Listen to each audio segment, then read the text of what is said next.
Ya, bismillahirrahmanirrahim. Sebelumnya, Assalamualaikum warahmatullahi wabarakatuh. Selamat pagi, siang, dan malam ya bagi seluruh mahasiswa. Hari ini adalah saya akan menjelaskan tentang praktikum ya, praktikum untuk bab 3 metodologi penelitian. Mungkin teman-teman semua sudah membaca ya untuk di buku praktikum di metodologi penelitian. Di situ dijelaskan, di sini saya share ya, di situ dijelaskan tentang rancangan atau desain penelitian, terus kemudian variabel penelitiannya itu ya, hubungan antar variabel, definisi operasional penelitian, populasi dan sampel dan alat serta metode pengumpulan data, dan metode pengolahan serta analisis data. Sangat banyak sekali. Ini semua sudah dijelaskan secara teori, jadi teman-teman semua untuk bisa mengerjakan di metode penelitian ini tidak bisa hanya mendengarkan Bu Yani saat menjelaskan di praktikum, dan bukan hanya dari sisi teori saja, tetapi harus banyak membaca buku, ya khususnya tentang metodologi penelitian, metode penelitian. Banyak buku yang bisa direkomendasikan, misalnya dari Prof. Sugiono, ya, tentang metode penelitian, terus kemudian ada yang dari lupa saya, Sofiuddin ya, Sofin Dahlan, terus kemudian ada yang dari Kusuma, satunya lupa saya ya, nanti kalau saat ini ya, saat di diskusi di WhatsApp ya, nanti saya berikan contoh-contoh bukunya. Jadi harus banyak membaca dan harus banyak konsultasi ya kalau untuk yang di bab ini, tidak bisa hanya mendengarkan saja. Baik, kita mulai saja. Untuk yang pertama itu adalah rancangan penelitian. Ya, rancangan penelitian di sini nanti mahasiswa akan menjelaskan tentang apa itu jenis penelitiannya, terus kemudian desain penelitian yang digunakan. Nanti akan saya berikan contoh, punya kakak tingkat kalian, bimbingan saya, ya, tapi itu bukan berarti itu sudah benar ya, yang saya berikan itu masih revisian, nanti kita bahas bersama. Terus kemudian nanti di situ akan membahas tentang jenis penelitiannya itu apa, kuantitatif ya, kuantitatif dengan apa, observasional atau eksperimen, terus kemudian desain penelitiannya apa. Misalnya kalau observasional ada banyak ya, ada cross sectional, ada analitik survei ya, ada ada cohort, ada case study dengan pendekatan apa, misalnya analisis survei analitik dengan pendekatan pengambilan data yang dalam satu waktu ya, one point itu misalnya dengan cross sectional. Nah, itu ya. Nanti silahkan ini membaca buku. Disesuaikan dengan apa sih rancangan penelitian itu, disesuaikan dengan judul kalian ya, judul kalian. Dan juga variabel. Nah, variabel penelitian ini adalah uraian tentang objek yang akan kita teliti, objek kerja yang kemarin saya jelaskan, objek yang kerja, bukan hanya subjek saja. Pasien kanker misalnya kanker pasien dengan kanker itu subjek penelitian, tapi bukan objek yang akan kita kerjakan. Ya, objek itu artinya yang bisa kita kerjakan, yang kita teliti ya, seperti itu. Variabel penelitian ini adalah kunci utama ya untuk penelitian. Biasanya ada tiga variabel. Yang pertama adalah variabel bebas, variabel terikat, dan variabel pengganggu atau confounding. Kemarin sudah saya jelaskan ya. Jadi variabel terikat itu biasanya berada di belakang kalau judul, yang akan dipengaruhi perubahannya oleh variabel bebas. Kalau variabel pengganggu ini kedudukannya hampir sama seperti variabel bebas, dia akan mempengaruhi variabel terikat. Tapi variabel pengganggu ini bisa diteliti dan juga bisa tidak. Kalau misalnya variabel pengganggu itu tidak diteliti secara otomatis, dia harus dihindarkan agar tidak masuk dalam penelitian. Maka nanti akan ada pengendalian variabel pengganggu. Nanti akan saya jelaskan. Tapi kalau misalnya variabel pengganggu itu juga ikut diteliti, berarti harus dimunculkan nanti di variabel ini. Ya. Cara mengetahui variabel itu diteliti atau tidak, nah, Anda bisa lihat di kerangka konsep yang kemarin dibuat. Jadi faktor variabel, seluruh variabel atau faktor-faktor yang pengaruhi perubahan variabel terikat itu akan dimunculkan semuanya, dan mana yang diteliti atau tidak gitu. Terus kemudian adalah definisi operasional. Definisi operasional itu adalah mendefinisikan atau menerjemahkan variabel itu sendiri berdasarkan teori dan berdasarkan lapangan. Ya, contohnya misalnya ya, biasanya kalau di variabel di definisi operasional itu selain mengandung definisi dari variabel, misalnya tentang nyeri misalnya tingkat rasa sakit yang dirasakan oleh siapa, harus jelas subjeknya harus jelas, yaitu si responden. Kalau di dalam definisi di buku kan misalnya tingkat nyeri ada tingkat sakit atau skala sakit yang dirasakan seseorang. Nah, seseorang itu kan nggak jelas ya. Kalau di penelitian jenengan kan sudah jelas yang dirasakan oleh siapa, responden. Nah, respondennya siapa kan sudah dijelaskan di subjeknya, misalnya pasien dengan post operasi apa gitu ya. Harus sudah jelas subjeknya. Terus kemudian harus jelas bagaimana cara memperolehnya. Ya, misalnya nyeri itu diukur menggunakan cara memperolehnya, misalnya diukur menggunakan subjek, misalnya pada pasien post operasi di rumah sakit, diukur menggunakan misalnya skala numeric rating scale, harus jelas alat ukurnya. Dan itu dilakukan berapa kali? 1 kali. Di mana? Di tempatnya. Maka definisi operasional itu harus mengandung 5 komponen. Ya, harus 5 komponen. Ini harus diperhatikan dan dicatat. Yang pertama adalah what. Jadi masing-masing variabel itu akan didefinisikan dalam 5 komponen itu. Misalnya variabel nyeri, ketika kita definisikan itu harus mengandung 1 what. What itu apa? Apa itu definisinya? What. Terus kemudian what harus mengandung when, kapan itu akan diambil atau diukur, where, di mana Anda akan mengambil data variabel itu saat nanti penelitian, terus kemudian why, mengapa itu data itu diambil, ya.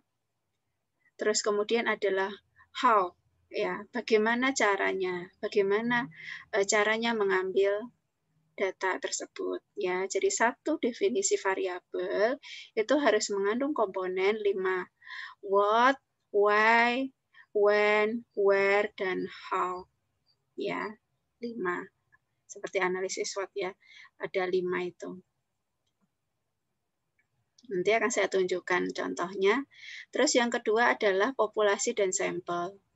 Populasi dan sampel ini adalah, kalau populasi itu adalah kumpulan objek penelitian. Misalnya di judul kalian itu hubungan antara bla bla bla dengan pada pasien misalnya stroke. Nah, populasinya apa? Populasinya itu adalah ya pasien stroke. Nah, pasien stroke itu kan banyak misalnya ya. Ada di mana? Misalnya Anda kan di rumah sakit PKU Jogja misalnya seperti itu. Itu namanya populasi, dan populasi ini bisa diambil artinya generalisasi ya, masih luas gitu, tergantung subjeknya. Nah, sampel itu adalah bagian dari populasi, bagian terkecil dari populasi yang dia memiliki karakteristik dan ciri sama dengan populasi. Ya, kan kita tidak mungkin misalnya kita penelitian di masyarakat ya. Di masyarakat ada 3.000 orang yang akan kita teliti. Anda mau makan waktu berapa? 6 tahun, 3 tahun untuk bisa menyelesaikan. Enggak kan? Nah, makanya kita harus ambil sampel. Sampel itu adalah yang mewakili bagian terkecil dari populasi, yang bisa mewakili dan juga dia bisa mengeneralisasi dari populasi tersebut. Ya, jadi sampel itu memiliki kriteria yang sama dengan populasi. Ya, gitu. Nah, makanya sampel itu bagian terkecil agar bisa menjadi bagian bisa mewakili populasi, maka dia memiliki kriteria tertentu yang ditentukan oleh si peneliti. Ya, si peneliti ada namanya kriteria inklusi. Kriteria inklusi itu kriteria yang masuk dalam sampel yang itu bisa mewakili populasi nanti ya. Eksklusi, kriteria eksklusi itu adalah kriteria yang nanti ketika Anda mengambil data ya, si responden itu harus terpaksa dieksklus, harus dikeluarkan. Jadi setelah diinklusi ya, setelah diinklusi terpilihlah misalnya dari 3.000 kita hitung sampelnya misalnya terpilih menjadi 100. Nah, 100 itu akan kita teliti kita sesuai kriteria eksklusi. Nah, saat pengambilan data nanti akan kita misalnya ada yang tidak sesuai harus kita eksklus. Misalnya pasien itu sakit, misalnya stroke-nya sudah melebihi dari 2 tahun. Artinya kita eksklus, kita buang. Gitu. Jadi eksklusi itu bukan berlawanan, kata-katanya bukan berlawanan dari inklusi ya, tapi adalah yang akan kita keluarkan si responden sehingga tidak dapat melanjutkan penelitian. Maksudnya yang tidak dapat melanjutkan penelitian itu si respondennya ya. Respondennya tidak bisa diikutkan penelitian. Gitu.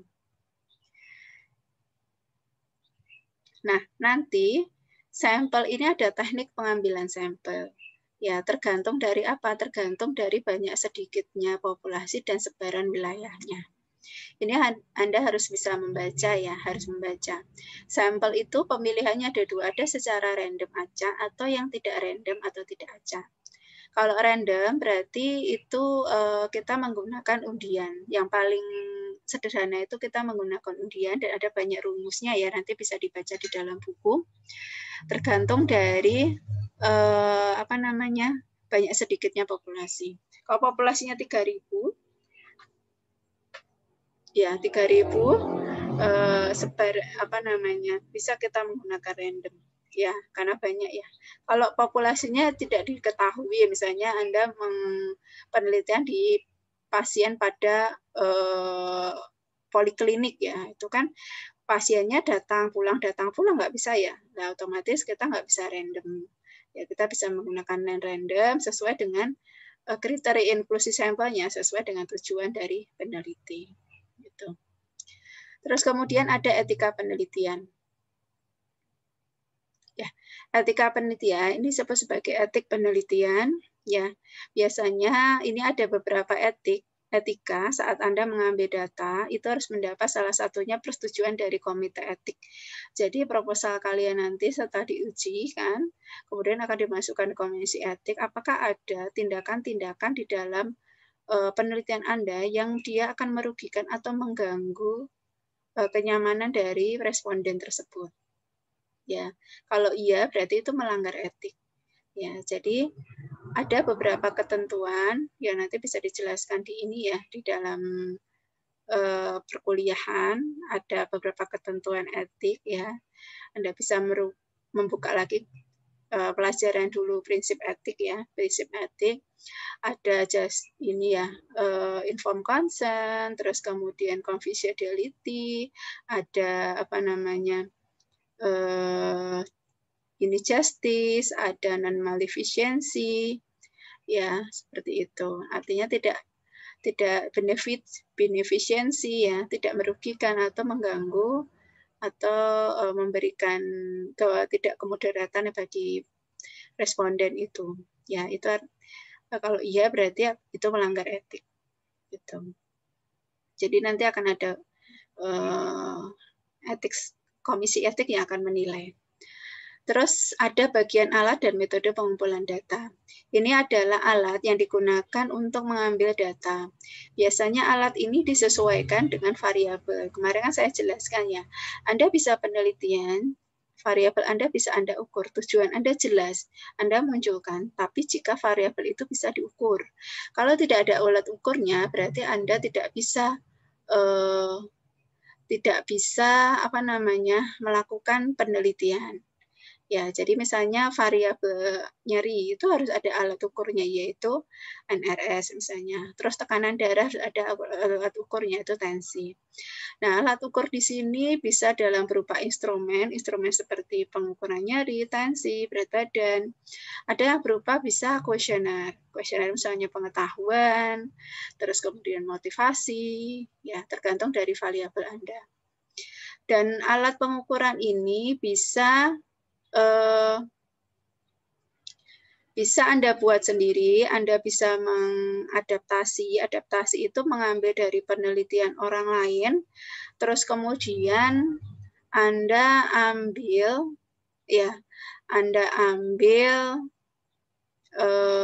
instrumen tersebut, ya, Anda ubah sesuaikan dengan penelitian Anda, itu namanya mengadaptasi dari penelitian. Harus jelas sumbernya. Siapa penelitinya siapa. Kalau mengadopsi itu mengambil semua tanpa Anda mengubah instrumen tersebut atau kuesioner tersebut, itu namanya mengadopsi. Ya, jadi mengambil semuanya gitu. Dan instrumen ini untuk bisa digunakan untuk mengambil data, untuk mengukur variabel, harus dilakukan uji validitas dan reliabilitas instrumen. Nanti bisa dibaca di buku Anda ya, di metodologi penelitian. Valid itu artinya sudah jelas apakah itu bisa digunakan untuk mengukur. Valid tidak instrumen tersebut. Nah, setelah valid, tidak langsung bisa digunakan.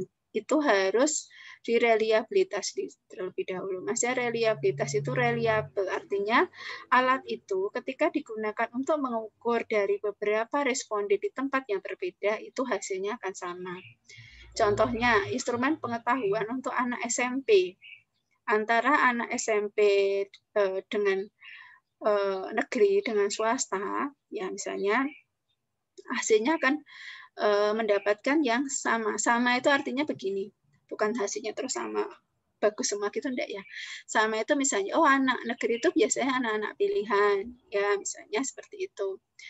Nilainya bagus-bagus. Kalau yang sekolah swasta, misalnya dengan prestasi yang sedang, gitu ya.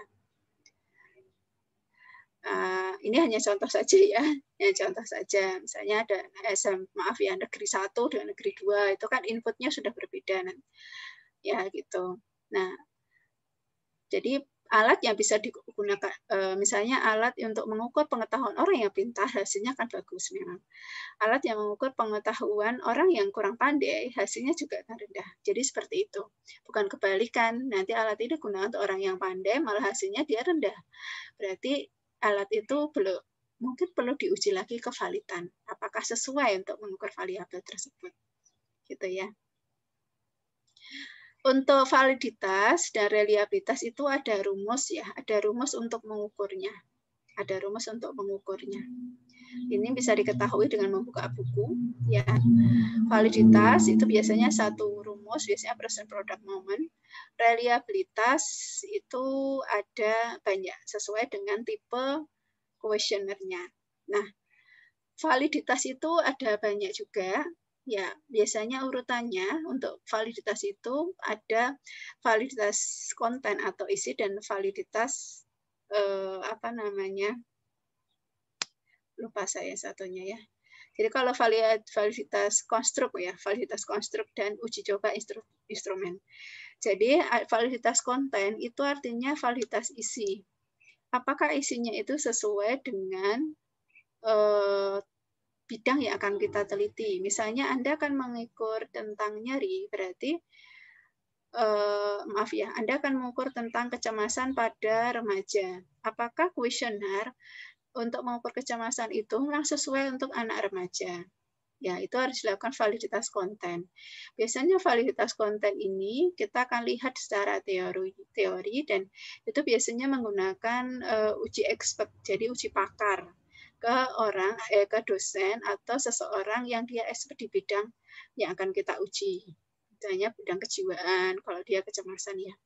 Kalau validitas konstruk itu adalah apakah instrumen tersebut itu cocok untuk anak remaja. Maksudnya dari kata-katanya, bahasanya, itu apakah sesuai untuk anak remaja. Itu namanya konstruk. Nah, kalau sudah dilakukan 2 uji coba tadi, ya, maka setelah itu, kalau sudah lakukan 2 uji coba tersebut, kita lakukan 2 validitas tersebut, kita lakukan uji coba instrumen kepada, kita sebar langsung ya, kepada responden yang memiliki tempat dan karakteristik yang hampir sama dengan yang tempat dan karakteristik responden yang akan kita teliti. Misalnya Anda mau penelitian di SMP 1 negeri, Cawas misalnya ya, otomatis Anda validitas mengukur instrumen ya, alat ukur sebelum kita gunakan mengambil data itu kita sebarkan ke minimal 30 responden ya, atau 30 responden itu ke SMP yang dia statanya sama, karakteristiknya sama, yaitu di SMP negeri walaupun tempatnya berbeda. Ya misalnya di negeri Cawas itu kabupaten ya, berarti negeri Medan kayak gitu, sama ya, artinya tingkat input kecerdasan semua dari SMP itu hampir rata-rata sama. Itu namanya uji coba. Terus setelah itu metode pengolahan atau analisa data. Nah, ini metode pengolahan data, maaf ya, untuk pengumpulan data. Pengumpulan data itu adalah langkah-langkah kita untuk mengumpulkan data. Itu di bagaimana ya, bagaimana caranya kita mengumpulkan data, langkah-langkah prosedurnya, seperti itu. Metode pengolahan data atau analisis data ini biasanya kita pengolahan data itu misalnya Anda sudah melakukan pengukuran kecemasan pada pasien atau responden, kita ambil hasilnya, nah kita mulai dari kuesioner yang diisi oleh responden, kita dari situ kita mulai untuk mengolahnya itu. Dari kuesioner itu kan kita hitung, ya kita hitung, kita masukkan ke Excel, itu namanya adalah tabulasi, kita tabulasi misalnya. Sebelum tabulasi apa ngecek dulu kuesionernya lengkap nggak jawabannya, terus kemudian habis itu kita mengedit, terus kita memberikan kode, setelah itu kita tabulasi ke dalam Excel, setelah itu kita olah ke komputer dengan statistik. Nah nanti dengan statistik ini kita olah dengan rumus statistik. Ini ada sendiri ya nanti penjelasannya.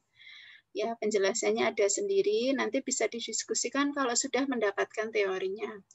Ya, statistik. Kalau kuantitatif itu kita bermain 2 statistik, yaitu ya statistik parametrik dan non parametrik. Kalau parametrik, ciri khas pertamanya itu adalah skala datanya halus yang numerik, yaitu interval dan rasio. Yang kedua adalah respondennya diambil secara random. Ya, itu ya, jadi itu syarat utama kalau kita menggunakan statistik yang parametrik. Ya, 2 variabel itu skalanya adalah numerik, yaitu rasio dan interval, dan juga pas respondennya diambil secara random. Terus kemudian ada non-parametrik. Non-parametrik itu adalah sebenarnya itu seluruh penelitian itu sebenarnya kita ukur dengan secara parametrik dulu ya. Non-parametrik itu hanya alternatif ya, alternatif jika yang parametrik tadi selain syaratnya, syaratnya itu adalah tadi datanya harus numerik, terus kemudian respondennya harus random, dan juga sebaran datanya harus berdistribusi normal. Itu 3 syarat itu. Jika ternyata dari skala data sudah numerik, terus random juga, tapi distribusi datanya kok tidak normal, nah otomatis kita tidak akan bisa menggunakan parametrik. Sebenarnya ada langkah lagi, yaitu transformasi data. Datanya kita transformasi, kita ubah, bisa nggak dilakukan uji parametrik. Kalau tidak bisa, kita akan melakukan uji yang kedua, yaitu non-parametrik. Ya, non-parametrik itu biasanya kita gunakan untuk uji coba statistik yang dia tidak menggunakan ini, tiga ketentuan syarat parametrik. Nanti rumusnya ada banyak sekali. Nanti akan saya jelaskan bertahap ya. Itu. Nah, ini penjelasan dari tentang buku, ya buku panduan. Nanti kalau misalnya